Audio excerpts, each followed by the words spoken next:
बिस्मिल्लाहिर्रहमानिर्रहीम। आज का जो हमारा टॉपिक है जी वो है डेटा कम्युनिकेशंस के हवाले से। तो इस वीडियो के अंदर जो है हम डिस्कस करेंगे कि डेटा कम्युनिकेशन जो है वो क्या होती है और उसके एलिमेंट्स कौन से हैं। एलिमेंट्स से क्या मुराद होगा कि अगर आप डेटा कम्युनिकेशंस करना चाहते हैं तो उसके लिए आपको क्या क्या कंपोनेंट्स या क्या कौन कौन कौन से डिवाइसेस जो हैं वो आपको रिक्वायर होंगे जिससे आप सक्सेसफुल डेटा कम्युनिकेशंस कर सकते हैं। तो सबसे पहले हम आज ये देख लेते हैं कि डेटा कम्युनिकेशन से क्या मुराद है।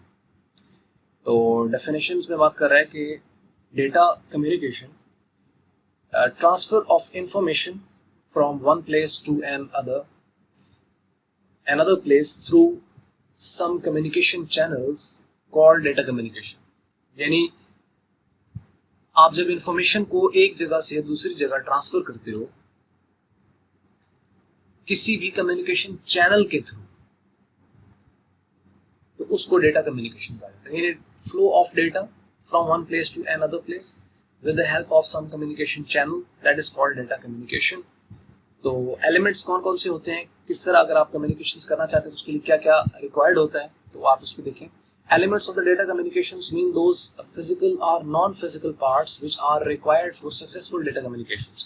ये physical, non-physical वो parts हैं, यानी ये virtual भी हो सकते हैं और physical भी हो सकते हैं, या tangible या intangible, आप दोनों इसको कह सकते हैं कि दोनों हो सकते हैं।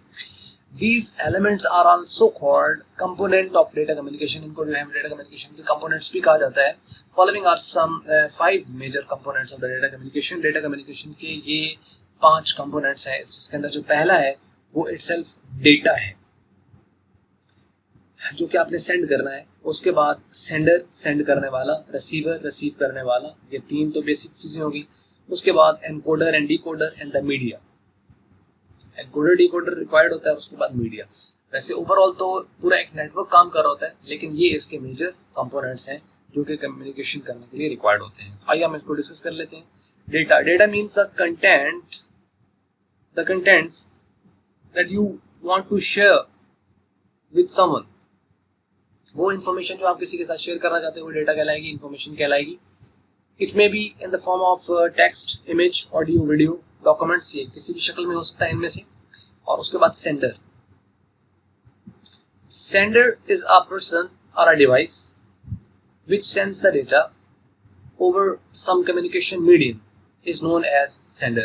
सेंडर बाज़ दफ़ा जो है एक कोई पर्टिकुलर मशीन होती है जो कम्युनिकेशंस कर रही होती है, और बाज़ दफ़ा एक पर्सन होता है। यानी पर्सन उसको एक कमांड स्टोर कर देता है और स्टोर करने के बाद उसको टाइमर सेट कर देता है, कितनी देर के बाद एक कॉल चल जाए पर्टिकुलर पर्सन को। तो एक्चुअल के अंदर जैसे IVR होती है, रिकॉर्डेड लाइन होती है, बाज़ दफ़ा आपको मोबाइल के ऊपर कुछ कॉल्स आती होंगी तो वो बैक पे कोई पर्सन नहीं होता, सेट पर्सन नहीं किया होता है, लेकिन एक्चुअल में उस वक्त जो कम्युनिकेशंस की जो कॉल आपको रिसीव होती है कि आप ये यूट्यूब जो है ये ट्यून आप लगा लें या इसकी मोबिलिंग जैसे मोबिलिंग वगैरह की आती है ये आप ऐड कर लें तो वो आपकी जो है सेंडर कहलाता है, यानी मशीन होती है एक्चुअली।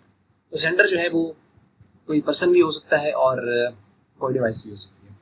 सेंडर में भी एन आर्टिफिशियल पर्सन और अ रियल पर्सन, यानी कोई बात आ गई कि आर्टिफिशियल पर्सन यानी कोई मशीन वगैरह, और रियल पर्सन यानी कोई इसके पीछे कोई बंदा जो है वो हो सकता है। आर्टिफिशियल के अंदर रोबोट्स वगैरह जो है वो आ सकते हैं। आर्टिफिशियल पर्सन में भी some organisation machine which is sending the data to someone else. For example mister A work station, mister A हो गया, वर्क स्टेशन हो गया। वर्क स्टेशन कहते हैं आपकी जो नेटवर्क के साथ कनेक्टेड कोई भी डिवाइस होती है उसको वर्क स्टेशन कहा जाता है। टेलीफोन हो गया, सैटेलाइट हो गया, माइक्रोफोन हो गया, फैक्स, कंप्यूटर, वीडियो कैमरास वगैरह, तो ये सारे के सारे जो है वो सेंडर का काम कर रहे होते हैं। उसके बाद आ जाता है receiver. Receiver is a person who receives the data. This may be artificial person और real person and each is the communications between the robot and the person। For example, Mr. B, workstation, telephone, satellite speaker। बस ये वही हो सकते हैं आगे से जो रिसीव कर रहे हो, लेकिन ये रिसीवर एंड से होता है। उसके बाद आ जाता है इम्पोर्टेंट इसके अंदर एनकोडर एंड डिकोडर। तो अब इसको हम देख लेते हैं कि ये क्या है। Encoder is a device which transforms the digital signal into the analog signal।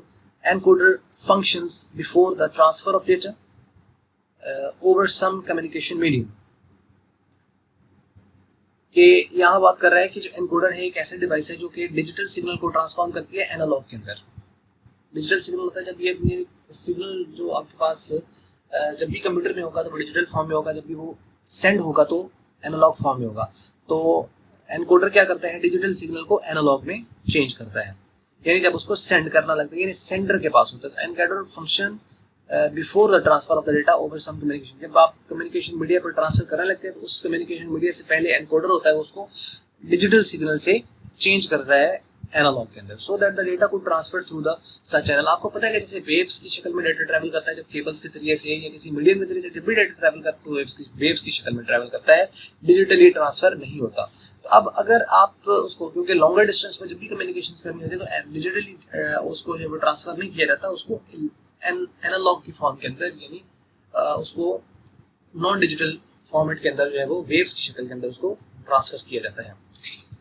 तो encoder works as at sender end, ये सेंडर के एंड पे काम करता है। Decoder is a device functioning at receiver end which transforms the analog signal to the digital signal. Decoder receives the data from the communication medium. ये communication medium, यानी communication medium क्या है, यानी केबल हो सकती है या वायरलेस कनेक्शन कोई भी है, उससे ये रिसीव करेगा।